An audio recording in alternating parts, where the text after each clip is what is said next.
The first of these exercises looks a lot like a core exercise that lots of us will be familiar with. In fact, it looks a lot like a side plank. It's not a side plank though. What we're doing is we're bending the bottom leg at 90 degrees at the knee, and in this position, I want to be pushing the ground away with the outside of that bottom knee as I lift my hips up off the ground. From there, I want to lift the other leg up and slightly back from the hip, keeping the knee straight to horizontal. In that position, I'm going to hold this for 10 seconds, lifting this leg up against gravity, pushing that knee down into the ground against my body weight. Then we relax, come down, and come back up again, and hold for another 10 seconds. I'm going to do 10 times 10-second holds on each side, twice through, and you'll feel those glutes, particularly glute med around the outside and back of the hip, and glute max, the big one, those butt muscles, really working hard.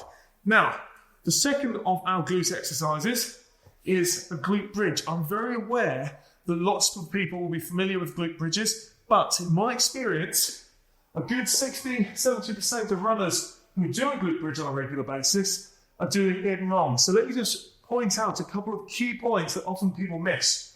Firstly, a lot of people talk about, yes, I do bridges, but my hamstrings really start to take over. I feel the work in the back of the thigh instead of my glutes. Good way of fixing that is to bring your heels close in towards your butt and focus on driving the heel down into the ground to lift your hips up into the top of this bridge position. Again, with this, we're looking for 10 times 10-second holds, and you should be feeling, as you're pushing the heels down into the ground, keeping this short lever position in terms of heels close to your butt, should be feeling after a few reps that those glutes are beginning to work hard. Now, again, after 10 seconds, we come down. From the down position to come back up, I want to think about peeling your spine off the ground from the bottom up. So we're tilting the pelvis backwards and lifting up off the ground, coccyx first, or tailbone first. Again, in this position, we're maintaining that little posterior tilt of the pelvis, which is what that cue creates. And that again will help you engage those glutes. It's particularly glute max we're looking to work here. And then we'll come down again. And the last point I want to make is as we come up into our glute bridge, pushing the heels into the ground, tilting the pelvis backwards, what I don't want you to feel is that you're working hard through your lower back. Some people do talk about feeling a bridge in their lower back, and usually they're the people who are trying to really force the height of the movement. If you go higher, then your hips will allow. So if you find that you're reaching a point where your hips won't extend any further, the only way you can get more height out of this is by overly arching your lower back. You feel the muscles in your lower back start to work harder. So don't go as high as you can possibly force. Just come up to the height that you can feel that from the hip you're achieving.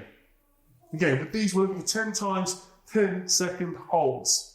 Okay, now onto our feet into more weight-bearing type positions. We're starting out with a reverse lunge. Now, lunges are fantastic exercises just in terms of general leg strengthening, but for some people, they find, particularly those who have a history of runner's knee, patellofemoral pain, they find they can put a bit more stress on the patellofemoral joint, the kneecap itself. A reverse lunge that looks like this, so we're starting here, and coming back and back up, touch down, bend both knees, and back up. Puts this front knee in a much happier position, a position where it's less likely to be overly stressed. In fact, with a lunge, it's the forward shearing motion at the knee there that quite often the patellofemoral joint doesn't like. So, from here, as I demonstrated, we are finding a good strong balance point to begin with. Starting, high knee, hips push forwards. I'll demonstrate on the other side in a second. Reaching back, touching down, bending both knees, then driving through the heel on the front leg to bring yourself back up to the top of the position. Hard to do slowly. From there, down, and back up. Try not to put your foot down in between reps. Again, it's about the balance and stability as well as building glute strength. It's where we're starting to combine different elements, both the stability side and the strengthening side. Now, from a front-on perspective, what I want to focus on is keeping this knee pointing forwards throughout. So we're here to start with, and then reach back, touch down, knee facing forwards, and then we're back up into the top of our position. What I don't want to see is as we come down here, we don't see the knee drift in towards the midline. Okay, so it's down, control, touch, back up. At the top of the position, as you're coming from here and you're coming through to the top, don't just finish here, drive the knee through, squeeze your butt, push the hips forwards. Again, we're looking to create more of kind of a running type action in terms of the drive we're getting from the hip here to get it into a really kind of run specific type place and to get the crossover, the carryover during your exercises into your running form specifically. Okay, the last exercise, and by the way, with that previous one, the reverse lunge, go for 3 times 15 on each side. The last exercise is our runner's arabesque. If our reverse lunge was a little bit more both hip and knee focused, our runner's arabesque is entirely hip focused as a glute exercise. Okay, so we're hinging from the hips here. Usually, I'll reach forward with my hands, so I'll show you. We'll be in this position here. Again, hip push forwards, knee nice and high as that start point, so the one we return to.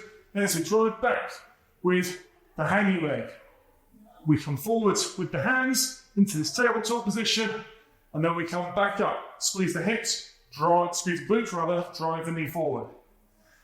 There again, slow and controlled, and we're back up. With this standing knee, I'm looking to read a little knee bend. I don't want to snap back into full extension. Take this stay slightly active, but what we're not doing is we're coming down. We're not turning this into a squat. Okay, that's, again, not the point. It's all about hip hinge and creating a good feeling of, as we're coming down, a bit of stretch through those hamstrings, but also a good demand on those glutes to provide stability. And with these, we're looking at 3 times 15 on each leg. I'll show you front on again, just to give you another example. From here, we want to keep that standing knee, again, looking forwards, keep your eyes up. As you do so, look to hit this level kind of tabletop position, and then hips up and through at the top position. 3 times 15 on each leg. That will really get those glutes singing. Really get exercise to strengthen posterior chain in general, hamstrings, glutes, and lower back.